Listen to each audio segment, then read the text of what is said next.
We have former Immigration Minister, former Health Minister, now Conservative Party, one of the 6 Conservative Party candidates, Robert Jenrick, in the studio with us. Thank you so much for coming in. And you arrived slightly early, which meant that you were able to be here and kind of listen to our conversation. I don't know whether you heard the clip we played from LBC last night where Nigel Farage was explaining that Andrew Tate was the source of the idea that the killer in Southport had crossed the English Channel in a boat and the questions he was raising.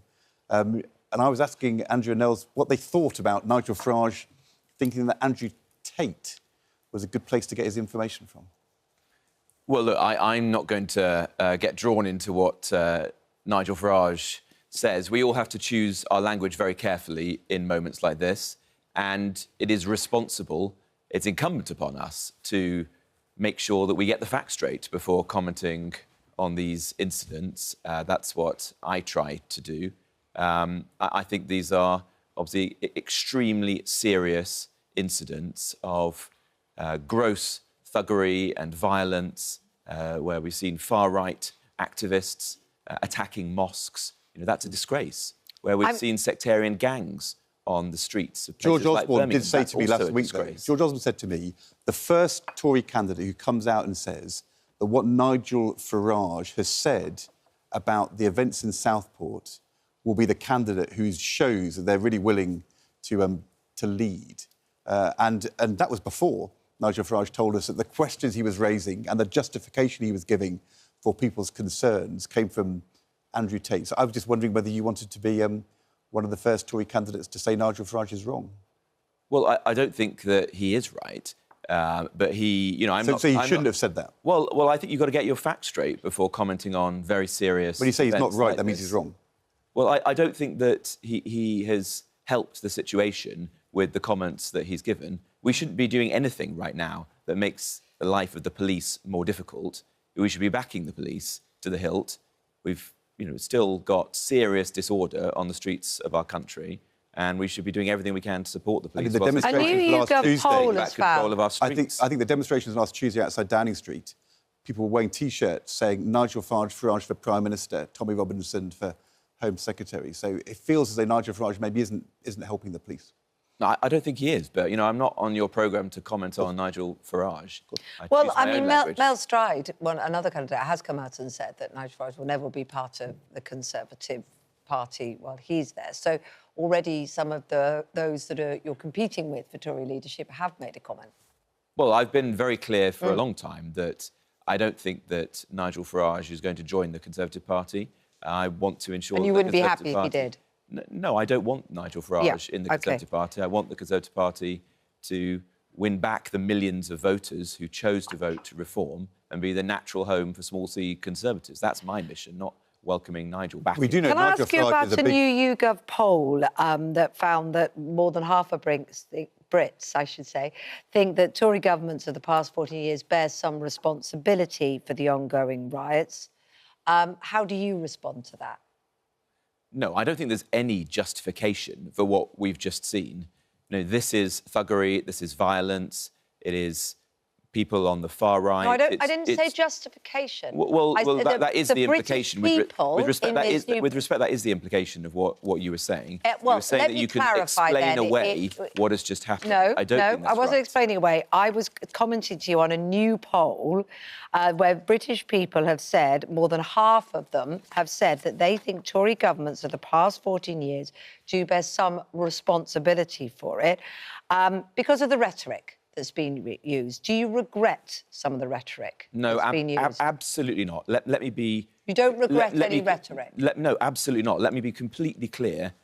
It is the responsibility of elected politicians, of political leaders, to discuss topics like migration. So, look, and if you or sections of the media want to shut that down, what will happen is that it will lead to the far right and extreme groups rising up. And, in fact, for years I have argued that if parties of the centre-right or the centre-left don't discuss responsibly migration, don't give voice to the legitimate concerns of the public on this issue, then we should expect extreme voices to rise up. That will sound to many people, people sort of in fear of leaving their homes, as an explanation for those that are writing? No, absolutely not. It will do, because it will not. we get it. I completely disagree with your question. What you are arguing for is for elected politicians to maintain a conspiracy of silence on issues like migration. That will actually open up the space for the extremes to get involved, and that is very irresponsible. Nobody's saying that you've been silent. In fact, we can play to you. This is what you said to the House of Commons in February on these issues. We have allowed our streets to be dominated by Islamist extremists, and British Jews and others to be too intimidated to walk through central London week after week. And now we're allowing Islamist extremists to intimidate British members of Parliament. This is wrong. It has to stop. There'll be some people who will say that that was inflammatory. Others will say you were speaking the truth. How do you kind of feel watching that clip back now? I think I was absolutely right.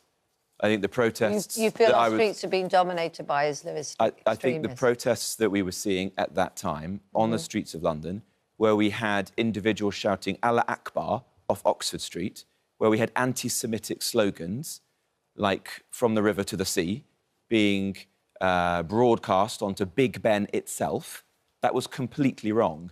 And I think if politicians like myself, political leaders like me, do not voice those issues, then we're going to go down a very dark road where we open up the space for the far right.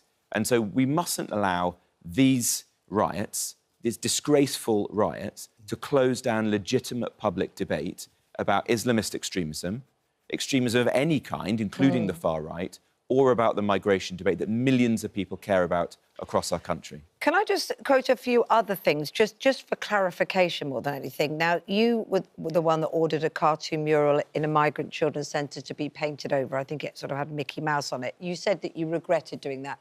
You said at the time it's because you didn't want children and refugees to be welcomed, and said that you regretted I didn't actually say that, but I did answer that question at the time. I agree. But this is the build-up that I think this poll is reflecting. So, you know, to give you a chance to address it, you've also suggested that different lifestyles and values of channel migrants threaten cultural cohesion. We know that Suella Braverman has referred to an invasion of those coming over, talked about billions possibly wanting to come.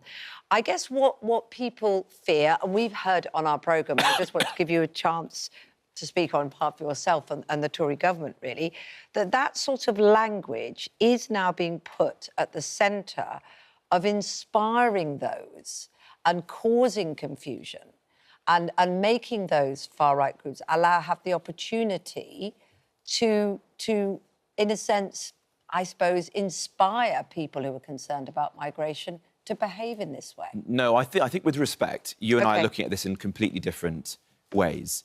What you're asking for is for our political leaders to stop talking about very legitimate concerns of the public. And you think by doing that, we will make this issue better. I don't think they're doing that. I'm asking a question about the language, I think for invasion, well, I choose my... like I have not said you didn't that. Say them. I choose my language carefully. OK. But I think if we were to say that you couldn't talk about Islamist extremism, for example, which was the implication of Ed's question a moment ago by playing that clip. No, I was asking how you felt about it. There is a serious problem with Islamist extremism in this country, just as there is, as we've seen in recent days, on the far right, then that would be very troubling to me. What I want is for politicians like myself, like the Prime Minister, to call out violence and extremism wherever it is found, from whomever it is coming. And what I worry is that the Prime Minister and others are being selective, are being squeamish in the way in which they're approaching this issue, and are willing to speak of it when it comes from one section of society,